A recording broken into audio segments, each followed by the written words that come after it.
Талын 5 эрдэнэ нүүдлийн соёл, аман өвийн олон улсын наадам энэ сарын 19-20-ны өдрүүдэд Арвахер хотод болж байна. Монголын нүүдлийн ахуй соёл, их хэл, аман уламжлалын бит бус үеийг дотоод гадаадад сурталчлах, хойч залуу үедээ өвлүүлэн үлдэх, соёлын аялал жуулчлалыг хөгжүүлэх замаар олон улсын хамтын ажиллагааны шинэ талбарыг бий болгоход энэхүү наадам чухал ач холбогдолтой хэмээн үзэж байна. Энэ үеэр адууны өв соёл, адуу маллах арга ухааныг онцлон түгээж, эмнэг сургах, гүү саах, айраг гисгэх, адуу шургуулах, морин дээрээс ташуур, уурах, шүүрэх зэрэг уралдаан тэмцээнийг явуулж байна. Дүүнчлэн Ерөөлч магтаалчдын олон улсын 2 дугаар наадмыг зохион байгуулж, Оросын холбооны улсын бүгд найрамдах Бурят, Тува улс, бүгд найрамдах Хятад ард улсын Өвөр Монголын өөртөө засах орноос эрдэмтэд, судлаачид, уран бүтээлчид хүрэлцэн ирлээ. Мөн Монгол улсаас 10 гаруй аймгийн ерөөлч магтаалчид оролцож, 5 хошуу малаа магтан ерөөсөн аман өвийн төрлүүдээр өрсөлдөж байгаа юм.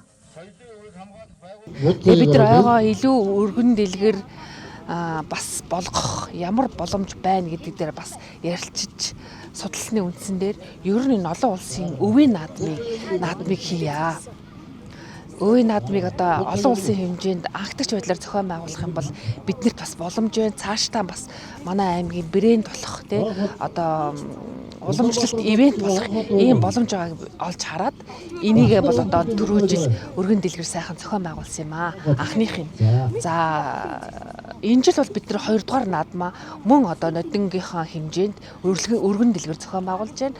Энэ утгаараа манай энэ жилийн өвийн наадам бол өргөн дэлгэр сайхан болж байна. Наадам их сайхан болж байна. Нодин өвөр хангаад анх дугаар наадам болж исэн.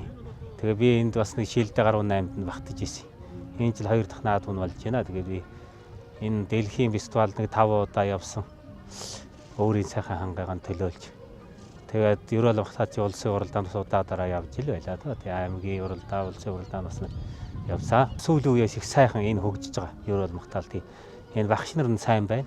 Нүүдэлчин монголчууд олон зууны туршид амьдралын үндэс, амин зуулга болж ирсэн 5 хошуу малаа эрхэмлэн дээдэлж, 5 эрдэнэ хэмээн нэрлэж ирсэн уламжлалтай.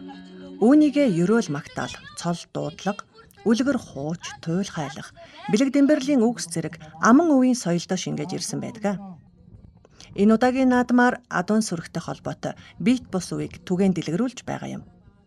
Ирэх жилүүдэд Тэмээ, Үхэр, Хонь, Ямаа хэмээн үргэлжилж тасралтгүй 5 жил зохион байгуулна гэдгийг соёлын салбарынхан хэлж байгаа юм.